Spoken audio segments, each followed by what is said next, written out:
Hello everyone, आप सब कैसे हैं। मैं उम्मीद करता हूं कि बहुत अच्छे होंगे और अपनी पढ़ाई को बहुत अच्छे से कर रहे होंगे। मैं Akash Kumar Bhadana ICT virtual classroom में आपका बहुत बहुत स्वागत करता हूं मेरे प्यारे बच्चों। जैसा आपको पता है कि हमारी आपका 12th क्लास है और 12th क्लास में हम लोग आपका देख रहे हैं बच्चों आपका ह्यूमन ज्योग्राफी, और एक नंबर जो आपका चैप्टर था, पहला चैप्टर हम उसको देख चुके हैं। आज हम बात करेंगे आपका दूसरे आपके चैप्टर पर, जनसंख्या संगठन के विषय में। हम लोग जो सारे चीजें हैं इन पर आपका बहुत अच्छे से आपका एक एक करके हम इनको जानेंगे, हम इनको पढ़ेंगे और इनको समझेंगे। देखिए, कोई भी चीज ऐसी है जो आपको समझ नहीं आती है, कोई भी आपको डाउट बनता है, कोई भी आपको प्रॉब्लम होती है बच्चों, तो आप लोग लाइव जुड़कर चैट के माध्यम से आप अपनी क्वेरी को, आप अपने प्रश्न को, अपने डाउट को मुझसे पूछ सकते हैं। कोई भी स्कूल का कोई भी बच्चा, अगर कोई आपका डाउट है, कोई आपकी क्वेरी है, तो क्लियर है। तो हम चलते हैं सीधा डिजिटल बोर्ड की तरफ। देखिए, ध्यान दीजिए, चैप्टर नंबर 2 जो है वो आपके समक्ष है, और चैप्टर नंबर 2 के अंतर्गत हम लोग देखेंगे आपका जनसंख्या। और जनसंख्या कौन सी है बच्चों? हम लोग इसमें विश्व की जनसंख्या का अध्ययन करेंगे। किसका? विश्व की जनसंख्या का। और इसके अंतर्गत हम लोग कुछ 3 ऐसे मौलिक तत्व हैं जिनके विषय में हम लोग पढ़ेंगे। पहला है वितरण, यानी कि विश्व की जनसंख्या किस प्रकार बटी हुई है, किस प्रकार उसका वितरण है, उसको देखेंगे। दूसरा है घनत्व के विषय में हम लोग पढ़ेंगे कि जनसंख्या का घनत्व क्या है। और तीसरा पढ़ेंगे इसमें वृद्धि, कि जनसंख्या की वृद्धि क्या है। क्लियर है मेरे प्यारे बच्चों? तो इन सभी चीजों को हम लोग एक एक करके बहुत अच्छे से इसको देखेंगे, पढ़ेंगे और इसमें बात करेंगे। किसी देश के निवासी ही उसके वास्तविक धन होते हैं। कह रहे कोई देश है, उस देश के जो आपके निवासी होते हैं वो क्या होते हैं? उसके वास्तविक धन। धन का मतलब होता है संपत्ति, एसेट। क्योंकि लोग ही क्या हैं? किसी देश को चलाने के लिए सबसे बड़े एसेट और संपत्ति के रूप में हमारे सामने हमको दिखाई देते हैं। यही लोग वास्तविक संसाधन हैं जो देश के अन्य संसाधनों का उपयोग करते हैं और उनकी नीतियां निर्धारित करते हैं। अंततः एक देश की पहचान उसके लोगों की ही पहचान से होती है। कह रहे हैं अंततः कोई अगर एक देश है, उस देश की पहचान ही क्या होती है? उस लोगों से ही, उसके लोगों से ही क्या होती है? उस देश की आपकी पहचान होती है। यह जानना आवश्यक है कि किसी देश में कितने स्त्री और पुरुष हैं।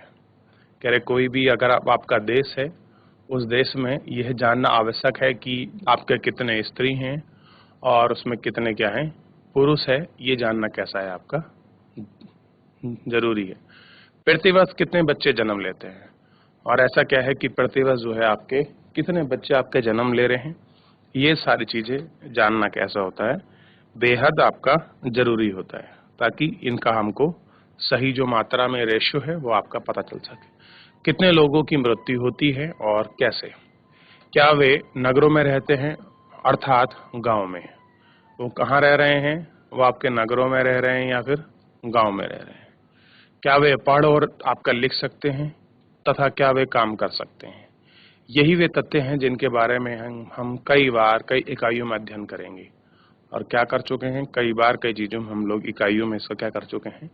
अध्ययन कर चुके हैं। 21वीं शताब्दी के प्रारंभ में विश्व की जनसंख्या 600 करोड़ से अधिक दर्ज की गई।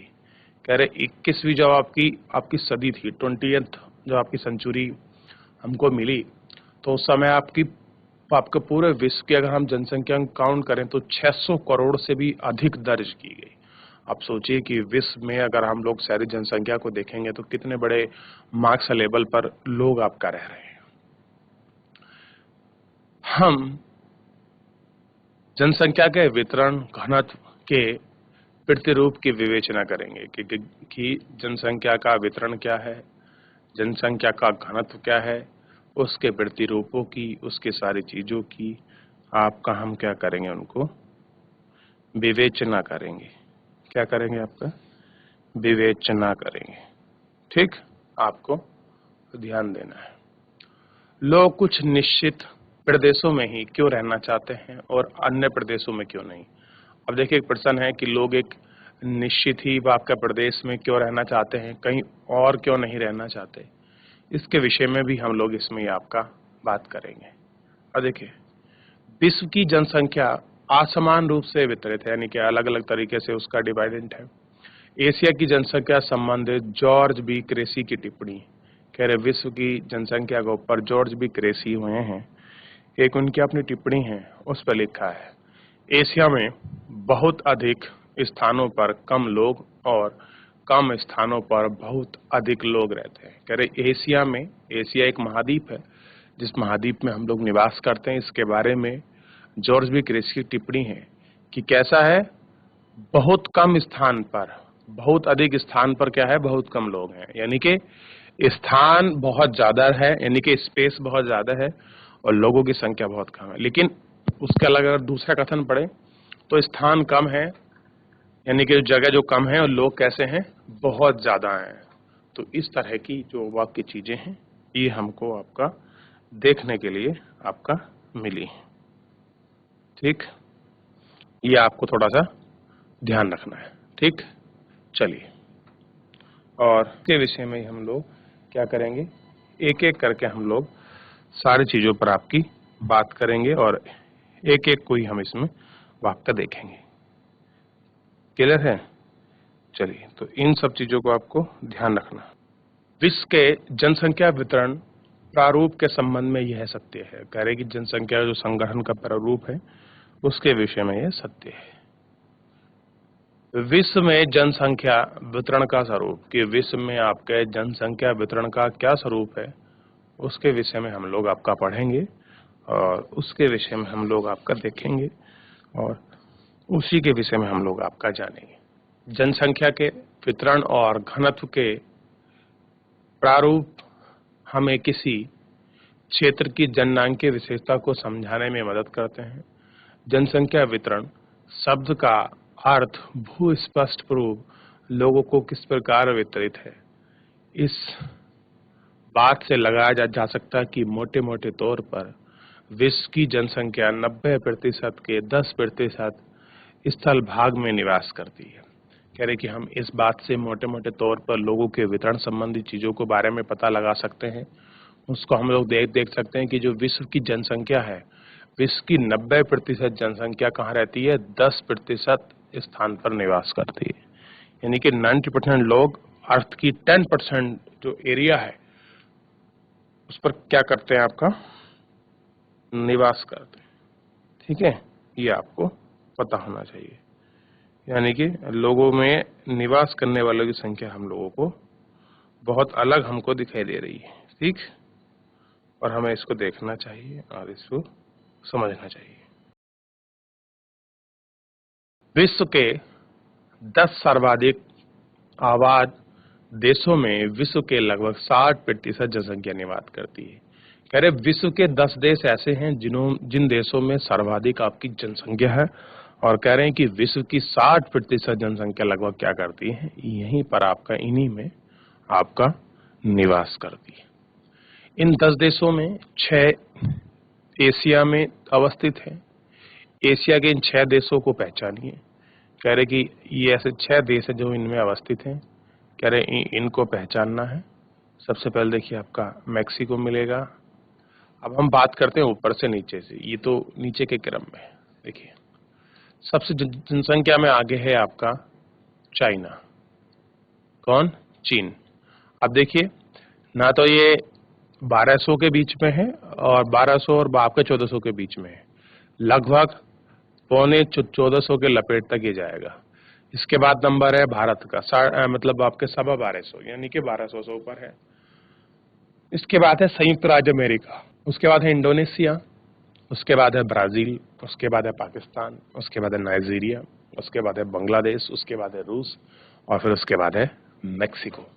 ये 10 ऐसी कंट्री हैं जो आपको देखने के लिए मिलेगा कि जिनमें क्या है, आपका सर्वाधिक जो जनसंख्या जो है इन 6 देशों में ही पाई जाती है। ठीक, और 10 में से आप देखें 6 देश कहाँ के हैं, इन 10 में 6 देश एशिया महाद्वीप के, जिसमें भारत, चाइना, इंडोनेशिया, पाकिस्तान, बांग्लादेश, 2, 4, ठीक है। और ये देखिए 5 ही हुए, एक कौन गया, पाकिस्तान 1 2 3 4 5 6 7 8 9 10, तो 10 में से 6 देश है ना, तो 1 चाइना हो गया, 2 भारत हो गया, 3 इंडोनेशिया हो गया, 4 पाकिस्तान हो गया, 5 बांग्लादेश हो गया, छठा संयुक्त राज्य अमेरिका भी अलग देश है, नाइजीरिया ये बंगाल का है, मैक्सिको क्योंकि खाड़ी ये भी नहीं, 5 देश में दिखाए हैं। ठीक है, देखिए अब थोड़ा सा हम लोग इसमें जो ज्योग्राफिकल जो आपके फैक्टर्स हैं उनको थोड़ा सा हम लोग देखते हैं और उसमें इनको समझने का अब आपका प्रयास करते हैं और चीज़ों को पढ़ते हैं। जैसे जनसंख्या का घनत्व क्या होता है, इसके विषय में हम लोग पढ़ेंगे कि जनसंख्या घनत्व क्या है। बच्चों क्या है कि जनसंख्या घनत्व क्या है, ये हमको आपका देखना है। ठीक, आइए इसको देख लेते हैं और इस पर आपका विचार करते हैं। भूमि की प्रत्येक इकाई में उस पर रह रहे लोगों के पोषण की सीमित क्षमता होती है। कह रहे जो लोग रह रहे हैं उस भूमि इकाई पर क्या होती है, भूमि की प्रत्येक पोषण की आपकी क्षमता होती है। अतः लोगों की संख्या और भूमि के आकार के बीच अनुपात को समझना आवश्यक है। कह रहे हमको क्या समझना है, भूमि का जो आकार है और उसके बीच का जो अनुपात है उसको समझना क्या है, आवश्यक है। यही अनुपात जनसंख्या का घनत्व है और कह रहा है कि यही जो अनुपात है वो क्या है, जनसंख्या का घनत्व है। यह सामान्यतः प्रति वर्ग किलोमीटर में रहने वाले व्यक्ति के रूप में मापते हैं और क्या करते हैं कि प्रति व्यक्ति पर किलोमीटर के हिसाब से रहने वाले लोगों के बीच हम इसको क्या है आपका बच्चों मापते हैं। ठीक है, ध्यान दीजिए, जनसंख्या का घनत्व है जनसंख्या अपॉन क्षेत्रफल। क्या है, जनसंख्या अपॉन क्षेत्रफल। उदाहरण के लिए क्या प्रदेश के क्षेत्रफल 100% वर्ग किलोमीटर है। जनसंख्या इतने में जनसंख्या का घनत्व इस प्रकार निकालेंगे, टोटल जनसंख्या अपॉन वर्ग में क्षेत्रफल, तो आ जाएगा 1500 प्रति व्यक्ति वर्ग किलोमीटर। इससे कै प्रदेश भर में आपको क्या पता चलता है कि नीचे दी गई तालिका में 2.1 को देखिए, आप अवलोकन करेंगे कि एशिया में सबसे अधिक जनसंख्या है। कक्षा में चर्चा करिए इसके क्या कारण हो सकते हैं और कह रहे हैं एशिया में ही सबसे अधिक क्यों जनसंख्या है, इसके बारे में आप लोग क्या करें, अपनी क्लास में अपनी कक्षा में आप लोग चर्चा करिए, ये आपको चर्चा करनी है। तो बच्चों जितना हमने पढ़ा है इसमें कोई भी आपका डाउट बनता है, कोई भी आपका कमेंट है, कोई चीज आपको समझ नहीं आई है, तो आप मुझसे लाइव जुड़कर चैट के माध्यम से आप अपनी क्वेरी को, आप अपने प्रश्न को, अपने डाउट को मुझसे पूछ सकते हैं। कोई भी स्कूल का कोई भी बच्चा, हम इन पे आपकी चर्चा करते हैं। जनसंख्या वितरण को प्रभावित करने वाले कारक कि कौन कौन से ऐसे भौगोलिक फैक्टर हैं जो आपके जनसंख्या को आपको प्रभावित करते हैं, उन सारे फैक्टरों को हम लोग देखते हैं। देखिए पहला इसमें कारक है आपका, ध्यान दीजिए बड़ा महत्वपूर्ण कारक है इसमें, पहला है भौगोलिक कारक।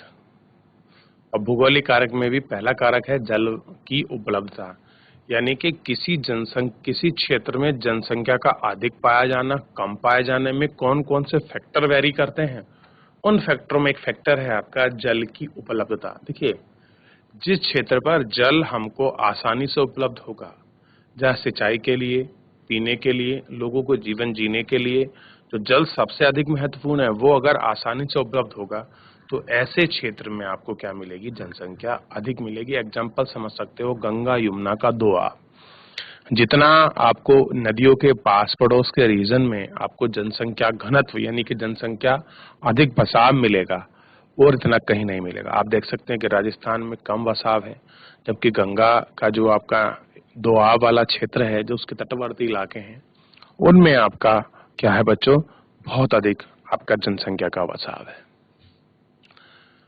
जल जीवन का सर्वाधिक महत्वपूर्ण कारक है, अतः लोग उन क्षेत्रों में बसने को प्राथमिकता देते हैं जहां जल आसानी से उपलब्ध होता है।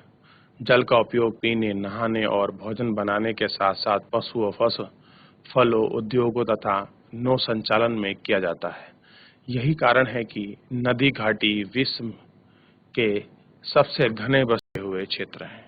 कह रहे कि यही कारण है कि जितने भी आपकी विश्व की जो आपकी नदी घाटी हैं, जो वैली क्षेत्र हैं, वो क्या है, सबसे आपके घने बसे हैं। क्योंकि जल का उपयोग आप लोग समझ सकते हैं कि हर क्षेत्र में आपका जल का जो है उपयोग होता है। बिना जल के जीवन क्या है, असंभव हम लोगों को प्रतीत होता है, और बिना जल के हम कोई अपनी कल्पना जो है आपका नहीं कर सकते। भू आकृतियां, लोग समतल मैदानों और वन ढालों पर बसने को वार्यता देते हैं। कह रहे जो आपके प्लेन वाले क्षेत्र हैं या जिनमें हल्के ढाल हैं, ऐसे क्षेत्र में लोग अपने बसने को वार्यता का मतलब है अपनी प्रेफरेंस देते हैं। इसका कारण यह है कि ऐसे क्षेत्र फसल के उत्पादन, सड़क निर्माण और उद्योग के लिए अनुकूल होते हैं। पर्वतीय और पहाड़ी क्षेत्र परिवहन तंत्र के विकास में अवरोधक हैं। कह रहे जो आपके हिल वाले जो रीजन है, चाहे पहाड़ हो या पर्वत हो या पहाड़ियां हो, वो क्या है, ट्रांसपोर्ट जो आपका सिस्टम जो आपका डेवलप होता है उसमें क्या करते हैं, आपका बैरियर है। ये क्या है बच्चों, उसमें आपका बैरियर है, अवरोधक है। कौन? पर्वतीय क्षेत्र और आपके जो पहाड़ी क्षेत्र हैं, ये इसमें बैरियर है। इसलिए प्रारंभ में कृषिगत और औद्योगिक विकास के लिए अनुकूल नहीं होते, अतः इन क्षेत्रों में कम जनसंख्या पाई जाती है। और कह रहे हैं कि यही कारण है कि इन क्षेत्रों को आप अगर देखोगे तो इनमें जो क्या मिलेगी आपको, कम जनसंख्या पाई जाती है। गंगा का मैदान विश्व के सर्वाधिक सघन जनसंख्या वाले क्षेत्रों में एक है। और कह रहे हैं कि जो गंगा का जो आपका बसा हुआ जनसंख्या वाला क्षेत्र है, उनमें सब में एक घना बसा क्षेत्र है। जब हिमालय के पर्वतीय भाग विरल जनसंख्या वाले क्षेत्र हैं। और कह रहे हैं जो ये सारे रीजन हैं, ये जनसंख्या के जो आपके रीजन हैं, ये सब आपके क्षेत्र हैं। ठीक है बच्चों, तो इन सभी पर आपको ध्यान देना है। जलवायु, अति उष्ण अर्थात ठंडे मरुस्थल की विषम जलवायु। कह रहे जो अति उष्ण यानी कि जो बहुत गर्म है, और अथवा यानी कि जो ठंडे मरुस्थल है, जैसे अटाकामा जो मरुस्थल है उसको आप देख सकते हैं, ठंडा मरुस्थल है। तो जो जलवायु मानव बसाव के लिए असुविधाजनक होता है। कह रहे जहां पर बहुत गर्म हो कोई मरुस्थल या बहुत ठंडा हो, यानी कि विषम, यानी कि उसकी अलग ही कंडीशन है, तो ऐसे में जलवायु का जो बसाव है, जो निवास है, वो कैसा होता है बच्चों, बहुत ही अलग होता है और बहुत ही आपका कठिन होता है। तो ऐसे में आपको ध्यान देना चाहिए कि वहाँ क्या नहीं होती, आपकी जो बसावट है, जो जनसंख्या निवास है,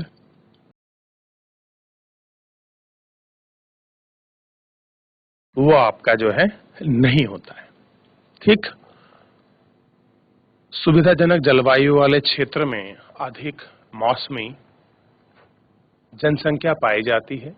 भूमध्य सागरीय प्रदेश सुखद जलवायु के कारण इतिहास के आरंभिक काल में बसा हुआ है।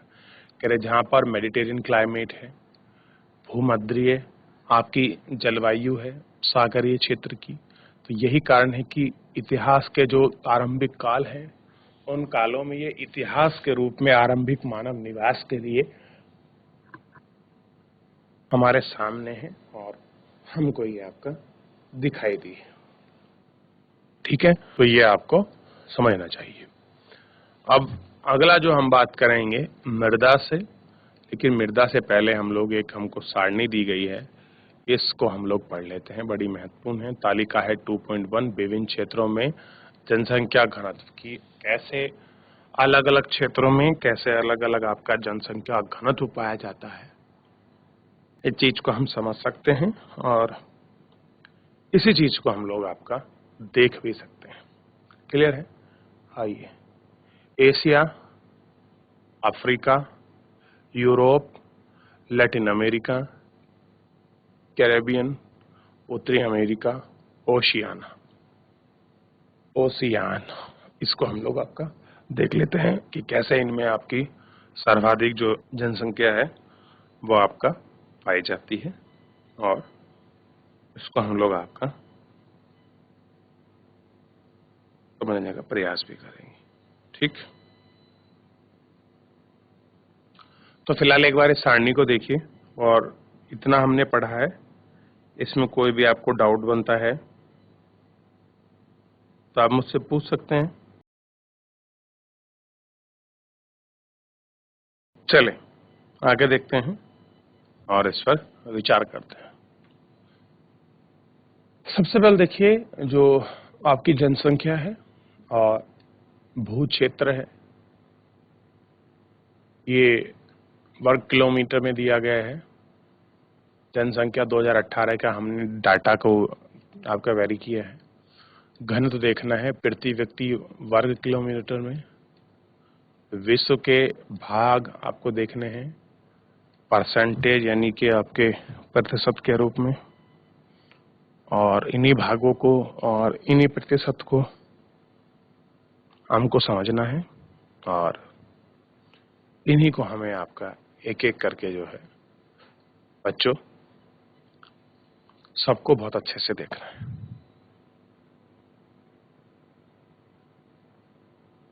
ठीक है, इसको पढ़िए, आइए और समझते हैं। देखिए, एशिया की अगर मैं बात करूं तो एशिया की टोटल पॉपुलेशन ये है, उसका टोटल एरिया ये है। जब टोटल पॉपुलेशन को भू क्षेत्र से हम लोग डिवाइड करेंगे तो निकल कर आएगा 146 प्रति व्यक्ति वर्ग किलोमीटर, यानी कि एक वर्ग किलोमीटर में 146 व्यक्ति क्या है आपका निवास करते हैं, और विश्व के लगभग ये 59.5% पर है। इसके बाद निकलेगा अफ्रीका, जो आपका महाद्वीप है। टोटल पॉपुलेशन ये है, उसका क्षेत्रफल ये है, तो निकला कि एक प्रति वर्ग किलोमीटर में केवल 43 लोग रहते हैं। ऐसे करके यूरोप में 33, लैटिन अमेरिका जो आपके कैरेबियन कंट्री है उनमें 32, उत्तरी अमेरिका में 20, ओशिनिया यानी कि ऑस्ट्रेलिया वाला जो ऑस्ट्रेलिया जो आपका न्यूजीलैंड है, इसमें केवल 5। तो यानी कि विश्व की 0.5% पॉपुलेशन आपका ऑस्ट्रेलिया महाद्वीप में आपका निवास करती है। ठीक है, ये आपको ध्यान रखना है। अब हम बात कर रहे हैं इसमें आपका मृदा की, थोड़ा सा हम लोग इसमें मिट्टी के विषय में आपका देख लेते हैं कि क्या स्थिति आपकी बनी हुई है, क्या चीजें हैं मिट्टी की। ठीक, इसको हम लोग देखते हैं और इसको हम लोग आपका पढ़ते हैं। उपजाऊ मृदा कृषि तथा इससे संबंधित क्रियाओं के लिए महत्वपूर्ण है।